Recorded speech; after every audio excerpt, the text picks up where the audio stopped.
গল্পস্বল্পে আজ আপনাদের জন্য রয়েছে শীর্ষেন্দু মুখোপাধ্যায়ের লেখা ছোট গল্প জ্যোৎস্নায়। বিলেত থেকে মোট 1.5খানা চিঠি লিখতে পেরেছিল লেবু। আর সময় পায়নি। মদ সেখানে বেজায় সস্তা আর ভারী ভালো। অফিসের সময়টুকু বাদ রেখে বাদবাকি সময় লেবু লন্ডনের নালায় নর্দমায় পড়ে থাকে। সাহেবেরা বড্ড বিপদে আছে তাকে নিয়ে। এ খবর জানিয়েছে ডাক্তারের ভাইজি জামাই নৃপেন। তার কাছেই থাকে লেবু। থাকে মানে ওই আর কি, থাকার কথা। আসলে তো থাকে ফুটপাতেই। চিঠি পেয়ে ভারী রেগে যায় ডাক্তার। রুগী ভরা চেম্বার ছেড়েই উঠে আসে ভিতর বাড়িতে। 2 বউকে ডেকে হেঁকে বলে, এই দেখো, তোমাদের দেওরের কাণ্ডটা দেখো। বলে নৃপেনের লেখা এয়ারোগ্রামখানা তাদের দিকে ছুড়ে দিয়ে আবার গো গো করতে করতে চেম্বারে গিয়ে ঢোকে। 2 বউ, আসলে 2 বোন। বড়টি সোনালি, বাঁজা। বিয়ের 10 বছর তক বাচ্চা না হওয়ায় স্বামীর পায়ে মাথা খুঁড়ে নিজের ছোট বোন রূপালীকে বিয়ে করিয়েছে। ভারী ভাব 2 বোনে। সতীনের কোদল নেই। রূপালী 2 ছেলে মেয়ের মা। সোনালি বাচ্চাগুলো নিয়ে সারাদিন পড়ে থাকে। রূপালী হুটোপাটা করে কাজ সারে, গান গায়, সিনেমায় যায়। বাচ্চাদের সঙ্গে তেমন সম্পর্কই নেই। তাতে সোনালি বেশি খুশি। বাচ্চারা কথা বলতে শিখতেই সে তাদের নিজেকে মা আর রূপালীকে ছোট মা ডাকতে শিখিয়েছে। এয়ারোগ্রামখানা 2 বোনে পড়ে। লেবু সোনালির চেয়ে বয়সে ছোট, রূপালীর চেয়ে বড়। সোনালি দেওয়ারের জন্য চিন্তায় পড়ে। রূপালী গালে হাত দিয়ে বলে, ও মা, বিলাতেও নালা নর্দমা আছে। বলে সে গুনগুন করে গান গাইতে গাইতে নিজের কাজে উঠে যায়। পেটের রোগে ডাক্তারের খুব হাতজোশ। একটা খয়েরি রঙের কাত মতো ওষুধ দেয়। তাতেই খিদে বেড়ে রোগীরা চাঙ্গা হয়ে ওঠে। অনেকের সন্দেহ ডাক্তারের ওষুধে আপিং মেশানো আছে। তা হোক, চেম্বার তবু খালি যায় না। ইচ্ছে করলে আরো 2 বউ মেনটেন করতে পারে।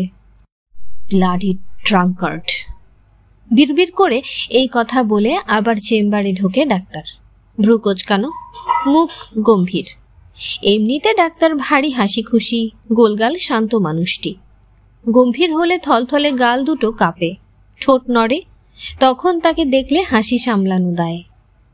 বিলেতটা সিভিলাইজড দেশ। সেখানে কত রকম গাড়ি ঘোড়া চলে, আর সেখানে লেবা বাবু রাস্তায় ঘাটে পড়ে থাকে। অ্যাক্সিডেন্ট হতে কতক্ষণ। তাছাড়া দেশের প্রেস্টিজ বলেও একটা কথা আছে। সাহেবরা বাঙালিকে ভাববে কি। পুরো সকালটাই ডাক্তার গম্ভীর থাকে। গাল কাঁপে, ঠোঁট নড়ে। বেলা 11টায় কলে বেরিয়ে চৌমাথায় হাত কাটা হরেন পাড়ুইকে দাঁড়িয়ে থাকতে দেখে লজ্জরে মোটর সাইকেলখানা থামায় ডাক্তার। হরেন, ব্ল্যাকিটার খবর জানিস? ব্ল্যাকি বা ডার্টি নিগার, ব্লাডি ড্রাঙ্কার্ড কিংবা শুধু লেবা, একজনেরই নাম। ডাক্তারের দেওয়া। লোকটা লেবু। কি খবর দাদা? লেবু খুব টানছে? টানবে সে তো জানা কথা, বংশের ধাত। কিন্তু নিগারটা যে কাছা আলগা দিয়ে গিলছে, প্রেস্টিজ রাখল না। টানতেই তো গেছে। সাহেব শুভরা এদেশে এসে মাতাল হয়, কখনো দেখেছিস? ডার্টি নিগারগুলোই ও দেশে গিয়ে মদ আর ইয়ের নামে হামলে পড়ে। সাহেব আর দেখলাম কোথায় দাদা? যখন আমাদের চোখ ফুটেছে ততদিনে তোমরা যে দেশ থেকে সাহেব ভরসা করে দিয়েছ। একটু খুশি হয় ডাক্তার। সে নিজে ঠিক স্বদেশী ছিল না বটে, কিন্তু একবার 42-এ পুলিশের সামনে বন্দে মাতরম বলে চেঁচিয়েছিল বলে তাকে পুলিশ ধরে নিয়ে যায়। পরদিন আদালতে কাজ শেষ না হওয়া পর্যন্ত আটকে রেখে ছেড়ে দেয়। সেই থেকে স্বদেশী বলে তার খুব নাম ডাক। তাম্রপত্র পাওয়ার কথাও উঠেছিল, পায়নি শেষ পর্যন্ত। সাহেব তাড়িয়েই খারাপ হলো দেখছি। তারা থাকলে অন্তত তোরা সাহেবী মাতলামিটা শিখতে পারতিস। লেবুও শিখে নেবে, সদ্য গেছে তো, ভেবো না। একটু দুঃখের সঙ্গে ডাক্তার বলে, সেসব সাহেব কি আছে আর? এখন শুনি তারা সব কেত্তন করে, উলিঝুলি পোশাক পরে ভিখিরির মতো ঘুরে। যত সব ন্যাকড়া। কলকাতায় যেসব সাহেব আসে বলে মোটর সাইকেল চালিয়ে দেয় ডাক্তার।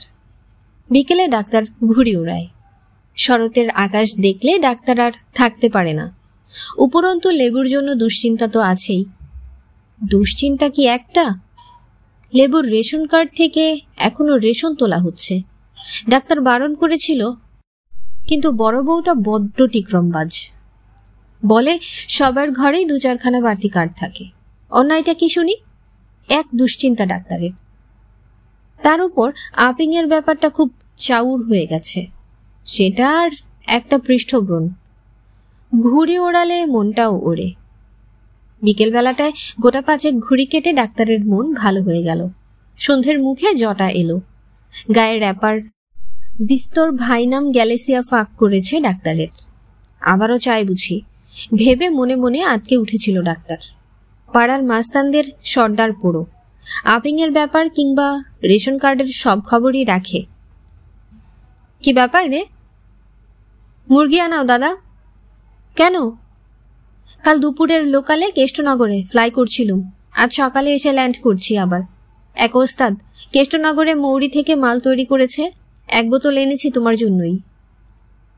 বলে র্যাপারের তলা থেকে একটা মস্ত বোতল বের করে। ডাক্তার ভারী খুশি হয়ে পড়ে। বোতলের মুখ খুলে শুকে বলে, দিব্যি গন্ধ ছাড়ছে রে। মিঠে মাল দাদা, গল্পি নেশা লেগে যায়। মায়েরি, মুরগি আনাও। ডাক্তার গম্ভীর হয়ে বলে, মাল ফালার ছুতে ইচ্ছা করে না, ল্যাবাটা ঘেন্না ধরিয়ে দিলে। সবে শুনেছি দাদা, লেবুটা তোমাদের ঘরানা পাইনি। তোমার বাপ দাদারা মাল খেত, আমার বাপ দাদার কাছে শুনেছি। তারা কিছু কমখানেওয়ালা ছিল না। তারা মাল খেয়ে রাজা উজির সাজত, মুখে হাতে ঘোড়া মারত। কুবাক্যে বলা কি মারধর করা তাদের ধাতে ছিল না। রাস্তায় গড়ানো মাতালকে তারা ঘেন্না করেছে, কিন্তু লেবুটা ছি ছি। বংশ গৌরবে ডাক্তারের চোখ চিকচিক করছিল। এক দৃষ্টে জটার মুখের দিকে চেয়ে কথাগুলো পান করল সে। তারপর নিঃশ্বাস ছেড়ে বলল, বাবাকে দেখেছি চুরচুরে মাতাল অবস্থায় ঘোড়ার গাড়ি থেকে নামছেন। পাদানিতে পা ফেলেছেন ঠিক মতো। কোচানো ধুতি এদিক ওদিক হয়নি। সিল্কের পাঞ্জাবির পাট নষ্ট হয়নি। কাঁধে চাদরের পাটটি পর্যন্ত ঠিকঠাক আছে। 2 চাকর গিয়ে 2 বগলে কাঁধ দিয়ে দোতলায় পৌঁছে দিয়ে যেত। মাথা উঁচু করে চলাফেরাটা মাতাল অবস্থাতেও বজায় রেখেছিলেন। আর তার ছেলে লেবুর মুখে কতবার রাস্তার কুকুর ইয়ে করে দিয়ে গেছে, কার ছেলে কোথায় নেমেছে দেখ। মুরগি এসে গেল। ফোড়া কাটার ছুরিটা বের করে ডাক্তার তার সাবেক কালের বাড়ির উঠোনে গিয়ে জোড়া মুরগি নিয়ে বসে। ছাড়াবে। উড়ুক্কু মাছের গল্প পড়তে পড়তে উঠে এলো মেয়েটা। ছেলেটা বাতাসের মুখে খবর পেয়ে খেলা ছেড়ে দৌড়ে আসে। বড় বউ সোনালি এসে সাবধান করে, পেটে ডিম থাকলে মেরো না কিন্তু। ডাক্তার লাল চোখে যায়। 8 বোতল মৌরির মাল ফাঁক হয়ে গেছে ইতিমধ্যে। পান জর্দা অ্যালকোহলের গন্ধ ছেড়ে ডাক্তার বলে, পেটের ভিতরকার ডিম আনফার্টিলাইজড, খেলে শরীরে টক্সিন ডিপোজিট কম হয়। যা জানো না তা নিয়ে কথা বলা কেন? তুমি বাবু বড্ড নির্দয় মানুষ। বলে বড় বউ সরে যায়।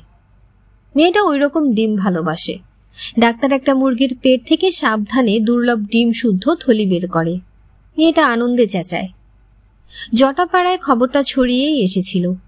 মুরগি কষা হতে না হতে পাড়ার মাস্তান মুরব্বী 2-4 জন এসে গেল। মৌরির মাল ততক্ষণে ফর্সা। অগত্যা ডাক্তার তার নিজের স্টক বের করে। দুর্লভ জিনিস।